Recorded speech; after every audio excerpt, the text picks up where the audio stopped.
નાયબ મુખ્યમંત્રી શ્રી હર્ષભાઈ બંનેની સૂચનાથી જ્યારે અશાંત ધારો લાગુ પાડવામાં આવ્યો છે અને અશાંત ધારો પણ મહાશિવરાત્રી પર્વ પૂરો થયા બાદ જ સરકારે જાણે શિવ ભગવાનની કૃપા થઈ હોય અને સરકારે જાણે ભેટ આપી હોય લોકોને, તો આ નિર્ણયને ખૂબ જ આવકારું છું.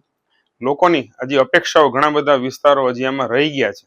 વોર્ડ નંબર 8 છે, બાકીના પણ ઘણા બધા વિસ્તારો રહી ગયા છે. તેની પણ રજૂઆતો અને તેની પણ વાત સરકારમાં ચાલુ છે. એ પણ વહેલી તકે થઈ જશે એવા અમારા 100% પ્રયત્નો છે.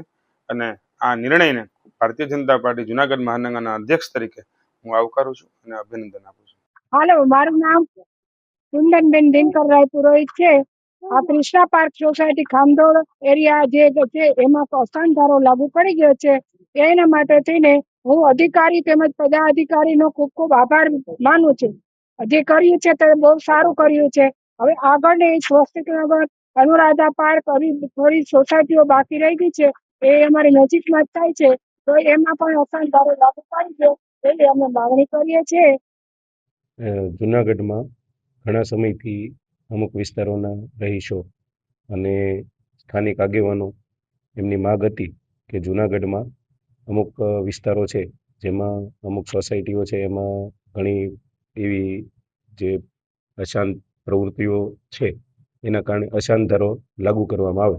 એ અન્વયે જિલ્લા કલેક્ટર સાહેબના માર્ગદર્શન હેઠળ જુનાગઢના વિવિધ વિસ્તારોમાં સર્વે કરવામાં આવેલ હતો અને આ સર્વે પ્રમાણે જે વિસ્તારોમાં અશાંત ધારો લાગુ કરવાની જે માંગ હતી એના સબબ સર્વે કરી અને રાજ્ય સરકારને દરખાસ્ત મોકલવામાં આવેલી હતી.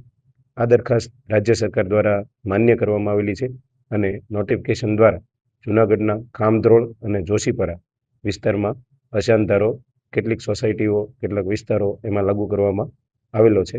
અશાંત ધારો છે એનો ઉદ્દેશ એવો છે કે જ્યારે કોઈ પણ સમાજ કે સોસાયટી એમાં કોઈ પણ પ્રકારે લોકોમાં ભયનો માહોલ અથવા તો એમના અજંપાભર્યું વાતાવરણ ઊભું થાય ત્યારે આ વિસ્તારમાં લો એન્ડ ઓર્ડર ન ખોરવાય એના માટે તબદીલીની પ્રક્રિયાઓ છે એ રાજ્ય સરકાર છે એના દેખરેખ હેઠળ થતી હોય છે. તો આ પ્રમાણે જોશીપરા અને ખામધોળના જે જાહેર કરેલા વિસ્તારો છે, આ વિસ્તારોમાં કોઈ પણ મિલકતનું હસ્તાંતરણ કરવાની જે પ્રક્રિયા છે એમાં સૌપ્રથમ નાયબ કલેક્ટર અને સબ ડિવિઝનલ મેજિસ્ટ્રેટની જે કચેરી છે એ ખાતે મંજૂરી મેળવવાની રહેશે અને આ મંજૂરી મેળવ્યા બાદ જ દસ્તાવેજની નોંધણી કરી શકાશે.